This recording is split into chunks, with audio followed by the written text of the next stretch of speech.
मैं कहूंगा दक्कन का पठार।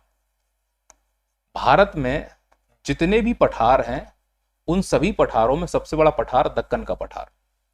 इस दक्कन के पठार के 3 हिस्सा। पहले वाला जो है, यह वाला हिस्सा जो नीले रंग से पोत रहा हूं मैं, ये वाला हिस्सा, इसको कहते हैं दक्कन ट्रैप। कंफ्यूज मत होना, ट्रैप का मतलब होता है सीढ़ी, जर्मन शब्द है ये। इसे महाराष्ट्र का पठार भी कहते हैं लोग, क्योंकि महाराष्ट्र में प्राप्त होता है। फिर जो नीचे वाला इसका होगा, जो मैं ये हरे रंग से पोत दे रहा हूं, या पोतने का मतलब लाइनें खींच दे रहा हूं जिससे समझ में आए कि दक्कन के पठार का एक पार्ट ये भी है, इसको बोलते हैं कर्नाटक का पठार। क्या बोलते हैं इसको बेटा हम लोग? कर्नाटक का पठार। और इसका जो तीसरा पार्ट है वो ये वाला यहां रहा, जो मैंने लाल रंग से लाइनें कर दी हैं, इसको बोलते हैं आंध्रा का पठार।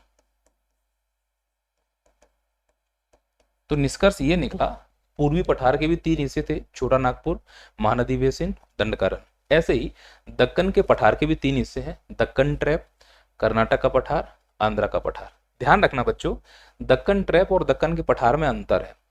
दक्कन ट्रैप पार्ट है दक्कन के पठार का। दक्कन का पठार 3 पठारों से मिलकर बना है।